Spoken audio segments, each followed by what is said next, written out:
All right, welcome everybody. So the day has arrived, and our esteemed template provider, Mr. Dan Lawrence, is going to conduct a demo showing us how he goes about carving the spoon that makes up template RUAC Spoon Challenge number 22. Dan is right now at the Greenwood Guild located there. They very graciously helped him to get a setup there so that he can do this demo. So thank you and props to the Greenwood Guild. And yeah, that's basically it. So here's what I'll ask is we're asking everybody to please turn off your video feed just to try and keep the bandwidth needs to a minimum to hopefully have better performance of the audio and the video feed. And then if you do have a question, feel free to unmute your audio, ask your question, and then when you're done with your interaction, then please just remember to mute yourself.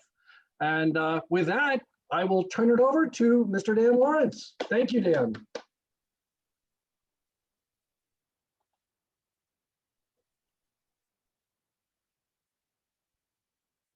Are you there, Dan? Hey, thank you. Thanks, Chuck. Yeah, yeah. Oh no, Yep. it's really... Can you hear me? Yeah, it's a little choppy, but it's all right. Okay, yeah, okay, right. I'm just going to get started, and I'm going to try and talk a bit through it of what I'm doing, but I'll probably just go a little bit slower than I normally would, just so people can see what I'm doing, and then maybe show it up to the camera a bit. So I've got a blank. Actually, already I've carved a bit on the back. This is the last piece of beechwood I had out of a lot of different ones, and I'm just going to go at it. So I do the back first.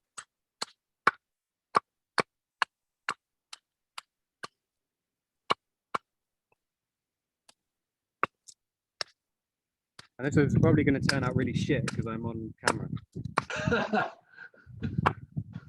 Isn't that always the way things go? Or I really badly cut my finger for the first time in years. That's right. Well, don't joke. Let's not jinx it.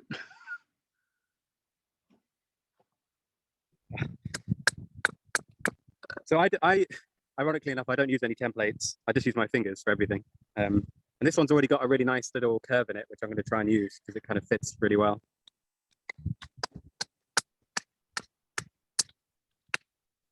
So at the moment, I'm just doing the back side, trying to get the placement and the crank a little bit.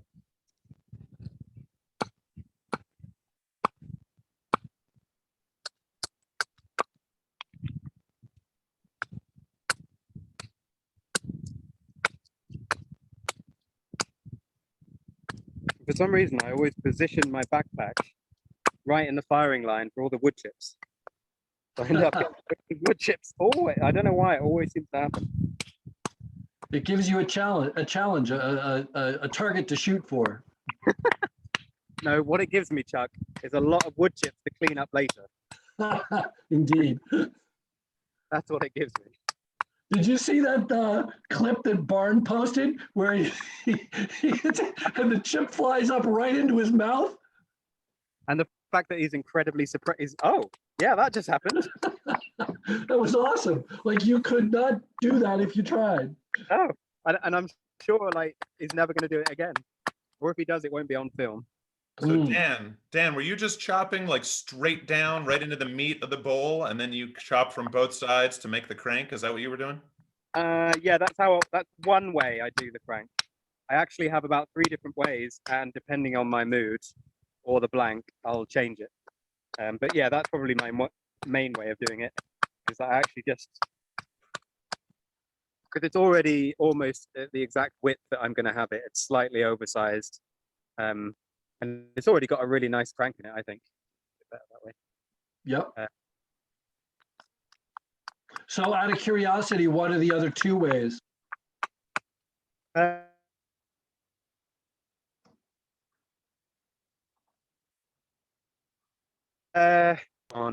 kicks out really nicely. And so I just keep doing that. And that creates a really nice gentle. I apologize, Dan. Can I ask you to repeat that? Because it just froze for me, and I don't think we got it on the recording. Okay. Yeah, I tend to just kind of axe down and keep chopping in. And then when it gets towards the crank, I let it just kick out. and then you see the fibers at the end, so you can see where, what am I thinking? You can kind of see where the grain is splits out. That's the other way I do it. Okay. I probably make no sense whatsoever. It's very, very hot in London today, so I'm going to try and. Now, are these typically bent branches that you're using, or do you use straight grain wood? No, I don't get many bent branches. What I actually try and do is find, wood with big knots in. Because sometimes if you're lucky, when the wood goes around a big knot, that creates a really nice crank, but then it's almost like a bent branch.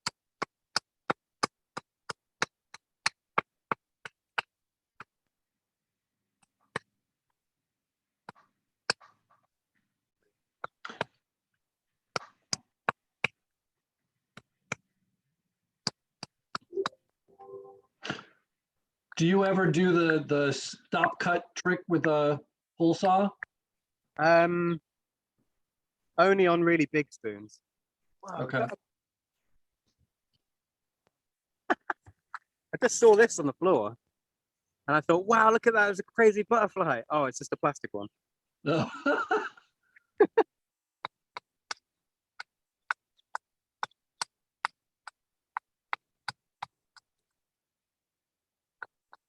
No, I don't really like the pull saw method.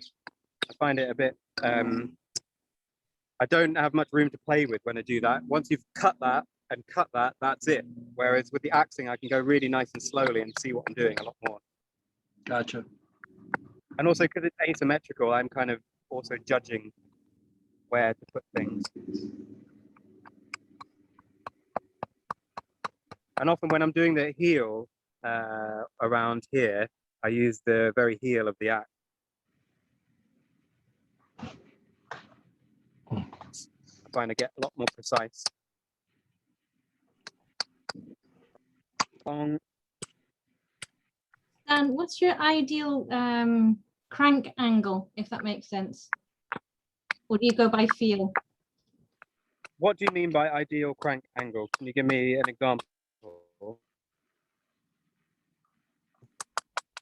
Good question. As you're Do you mean how much crank to put in on a? I guess yeah. that's coming from a kind of experience of like, I kind of always use this so it looks a bit like a tick if it goes straight up like that. Yeah, what is my, that's a good question. I need to think about that. What is my ideal crank? It's one of those things that probably just come from years and years of practice of making and using. You think it's comfortable, super comfortable. What degree angle would you say that is? Here, hold it still. Hold it still. I capture that at somewhere around 27, 28 degrees. Okay, so let's say 30 degrees then.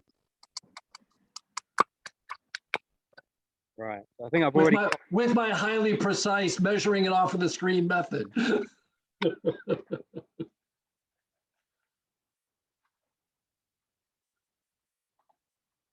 Oh, I thought you had some.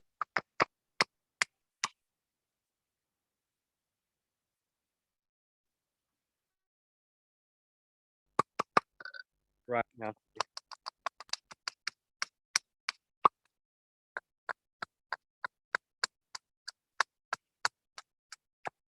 And if anyone wants to say, hey, can you show me where you're at, or just ask questions, because I'm not very good at talking my way and trying to do something at the same time.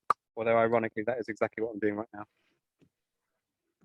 So I'm not too worried about these little axe marks in there. They're all going to come out in the knife work, really.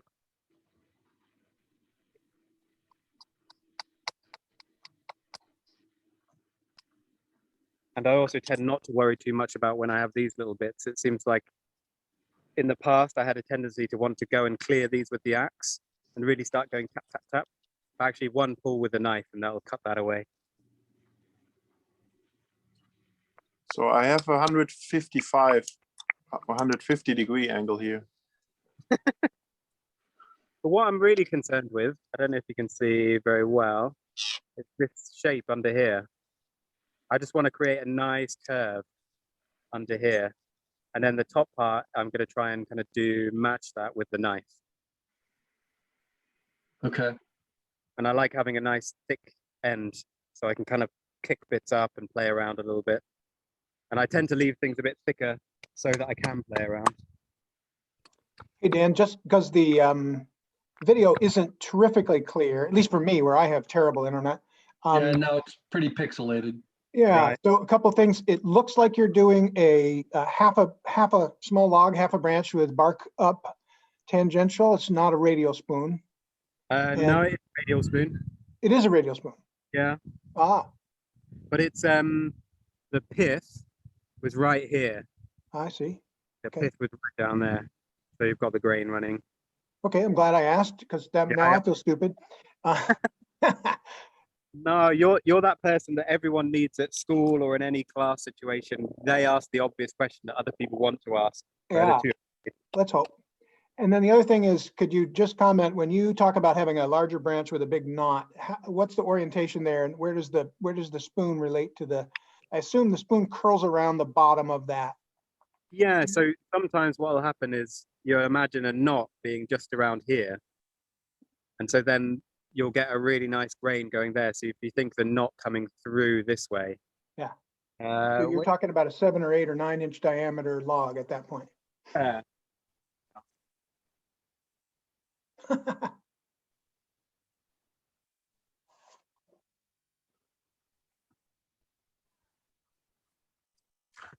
just went off to try and find a log that would be like perfect. Right. So now I'm just going to try and thin down that end and bring it up a little bit. Okay. If you're looking for a log with a knot, it's right behind you. Yeah, but they're all massive. I think I'd be able to lift them.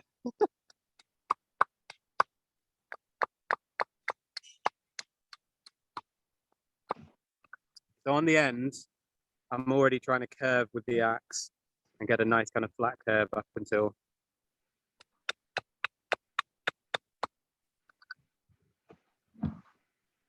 Nice.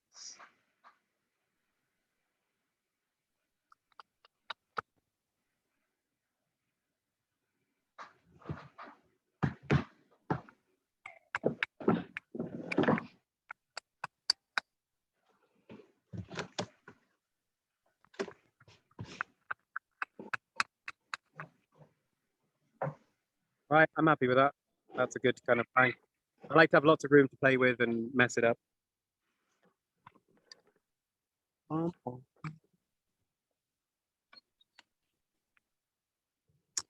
Right, now.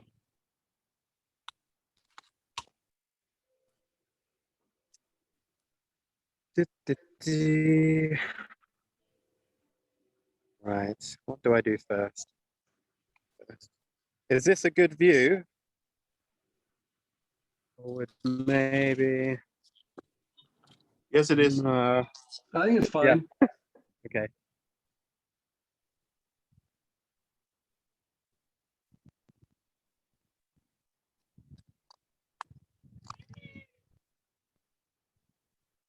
So now I'm just cleaning up the shoulders a little bit. Probably nothing too exciting.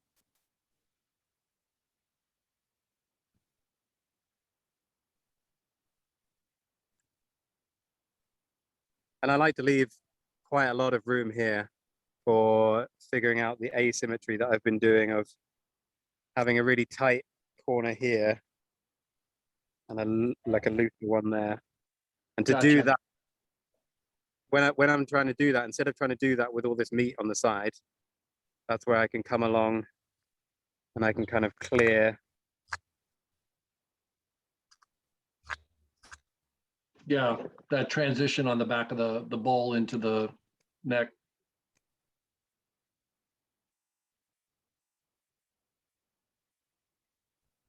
Yeah, it just kind of takes.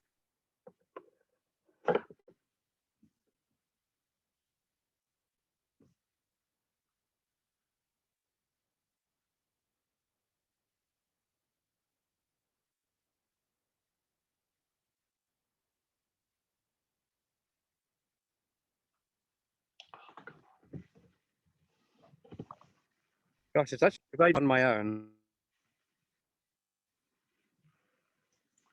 In usually silent.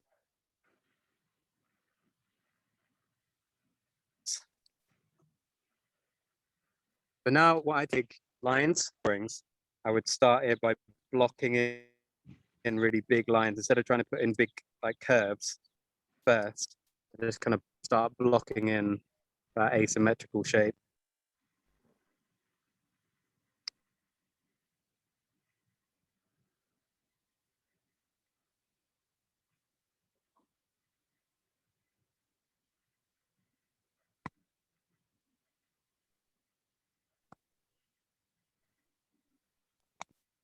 And something for this template is that I try and make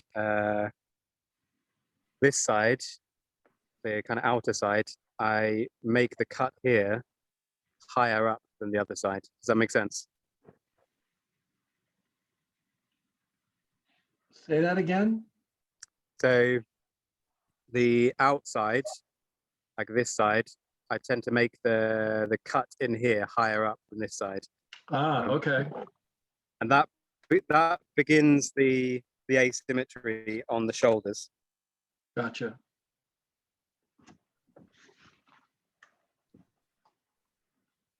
Yeah, that was kind of driving me nuts as I was carving these because I kept trying to, like my instinct was wanting to try and make them symmetrical. Yeah, I know, it's hard, isn't it?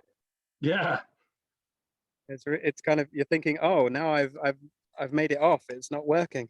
right. The other odd thing that I've noticed too, like, do you find, like, if you sight down the spoon from the back of the handle towards the, like mine, is yours dead flat, or do you end up with a bit of a twist in it? I've never been concerned about it being dead flat because in use, dead flat, you know, my mouth isn't dead flat. No one's is really. And actually, I've never found it made any difference. And in fact, a bit of a twist in the right place is a really good thing. Right. And that's what I was finding is that actually by having that twist there, it actually lets the bowl sit level in my hand, like as I'm holding it. But at first when I was carving, I was kind of like, oh my God, I've introduced this horrible twist into the handle, you know, relative to the top surface of the spoon. But it actually worked quite nicely.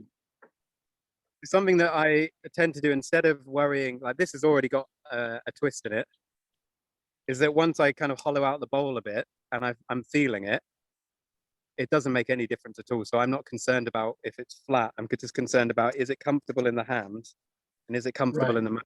And if it is, then it could be as twisty as hell and I wouldn't mind. Gotcha.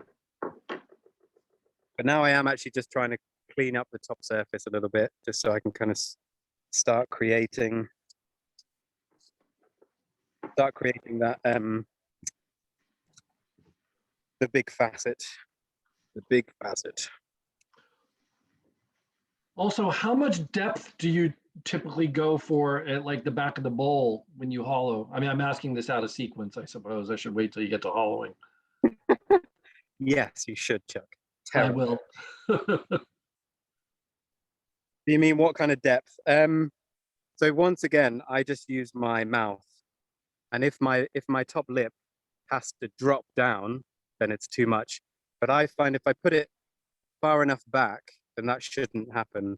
Like 3 fingers is about what I use. Okay.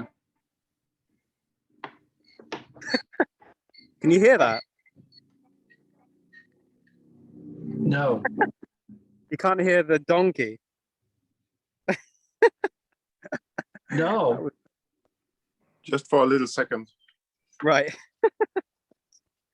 Like I think because of the I always hold the spoon in my left hand when I'm carving, so I many times produce left-handed spoons because of that. So I have a harder time to make a right-handed spoon than a left-handed spoon. So I think that is maybe also this asymmetric thingy or twisting thingy. I should mention that this design simply came out of kind of what feels nice. I wasn't necessarily trying to go for asymmetry. It was just what was going on. So I've cleaned up the top surface. I don't know if you can see that, and started to make a bit of a rim around, Yep. which then should create a nice kind of flow curve on there beginning to come, and all that mess in the middle, that's going to disappear when I get the spoon knife out. And now this is when I'm going to sight down and I'm going to start adding the curve in a little bit. But why I chose this blank is it already twists in the way that I want it to. It's already got a nice little curve.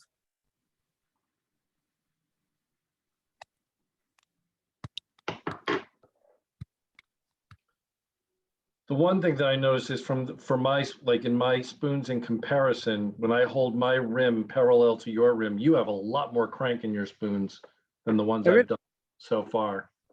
Okay.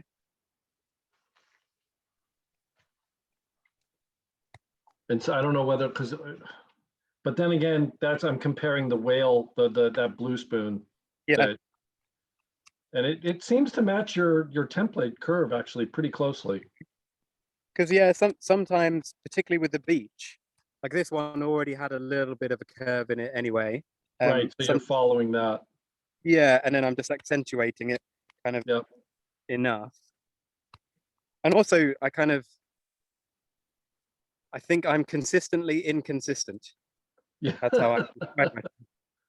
Yep. I've never been even when I was little, my best friend's nan always said, "Do you have ants in your pants?" Because I could never sit still. And I think it's the same with carving. Never quite sit still on one design or one way of doing something. Yeah. Which is one of the things that makes your spoon carving, I think anyway, very exciting, because it's always something new and different. Yeah. I think spoon carving seems so much fun when there are so many different options. Right, so I'm getting closer to how I want now. Now I'm going to start putting the shoulders in.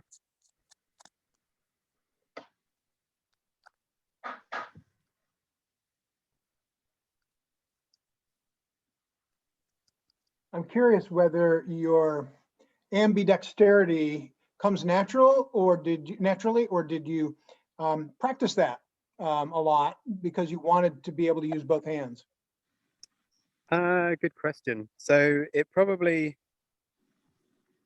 not the ambidextrity, but the ability to use both hands. So I've juggled and played piano and played guitar for many years of my life. So actually doing two kind of different things with both hands at the same time, that kind of thing was never that difficult. But actually learning to carve with my non-dominant took about 2 years until I felt like I could do it and just swap hands really easily. So it definitely I think I could train.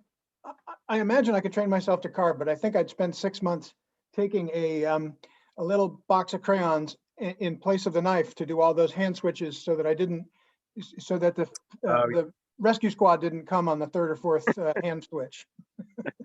Well, yeah, that's a good point as well. I've definitely cut myself, either stabbed myself or grabbed it wrong before, especially when I get really cocky and you just think, oh yeah, look, I can just do that. And then suddenly, I've got the blade.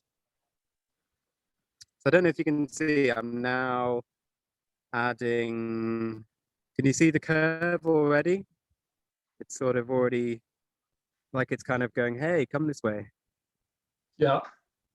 So I'm now, and like I said, I'm still working with kind of straight lines at the moment to block everything in until I start blending those in. And so now it's going to be getting the neck, which I find the hardest bit.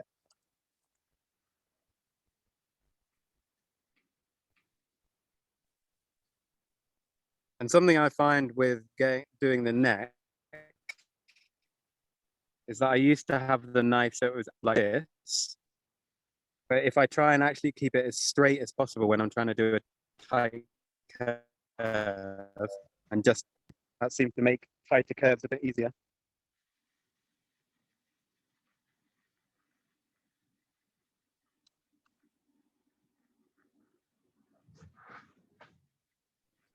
Can you repeat that? So if you have it straight, the tight curves are easier.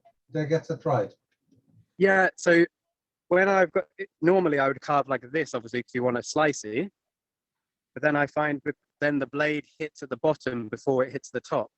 And so because the blade is curved, and by just switching it so it's straight up and down, it means I'm kind of I'm able to get around a tighter corner. I don't know if that's really, that's just what I found anyway. Yeah, Thank you.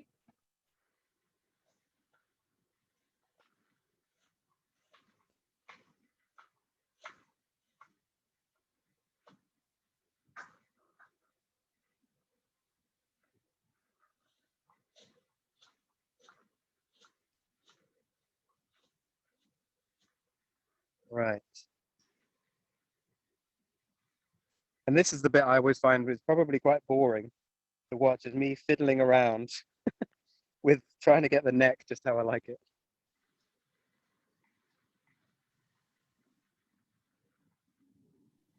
It's what the I'm hard part imagining- for all of us too, so seeing it in slow-mo is just fine. Oh, good. Because what I'm trying to imagine is that there's a curve that goes around here and it kind of disappears when it gets to the neck, but I'm trying to imagine that it's kind of tight, then gets loose. Don't know if that made any sense. Yeah, I think so. You think so? Meaning that you're trying to visualize it from, like, if I was looking at the template, you know, Yeah, from the back view of the template, so to speak, you're trying to visualize that as a smooth curve going from the sharper angled side into the opening outside. absolutely. Chuck, you're very good at explaining. I think what I'm going to do is get a pencil out. So, yeah, because I want this is going to be tight, and then because it's asymmetrical, it's going to drop nice and long over here. So I'm kind of imagining that this is where the neck is actually going to drop down to about here, and that one. See that? I'm kind of imagining. When you hollow your bowl, then you're trying to follow that same line. Yeah, exactly.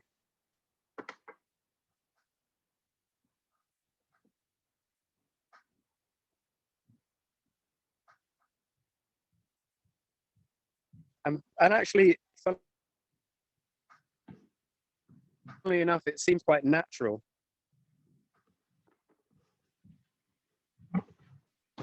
For the way I do it, to actually for that to work.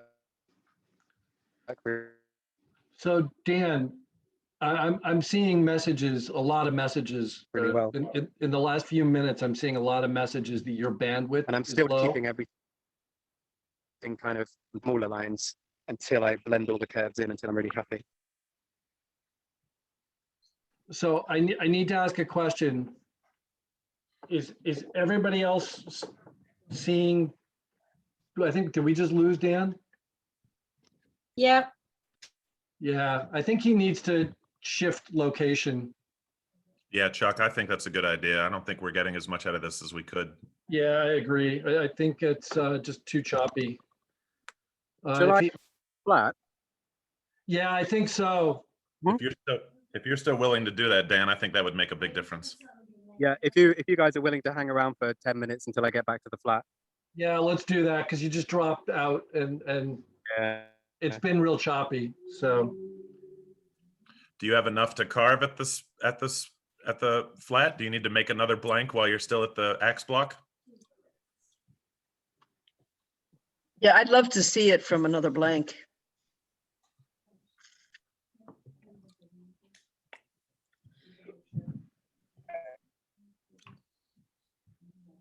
yeah, we're not hearing you at all. Yeah, Dan. and we're going to get the axing. I was just thinking if you're almost done that one, you don't have a lot to do when you get back to the Can't flat. hear me. Oh, bugger. It's down there.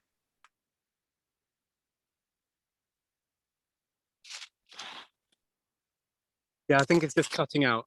Hopefully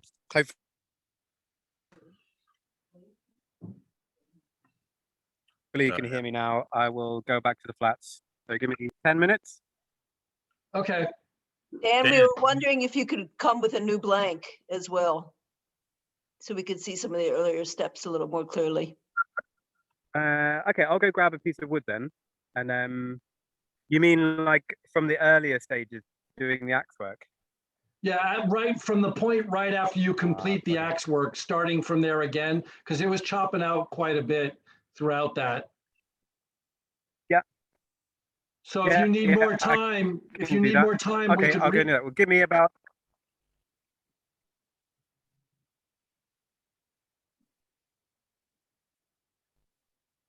Yeah, Sorry, I just missed. give me like 15 minutes like that. 10 minutes, 5 minutes, I can ride away. Okay, yep, Cool. Thanks for being awesome. patient. No Nice one. problem. All right, I'm gonna stop recording and then we'll reconvene once we get Dan back on. Great. So for those of you watching the recording, you're gonna want to shift over to part 2. Cheers.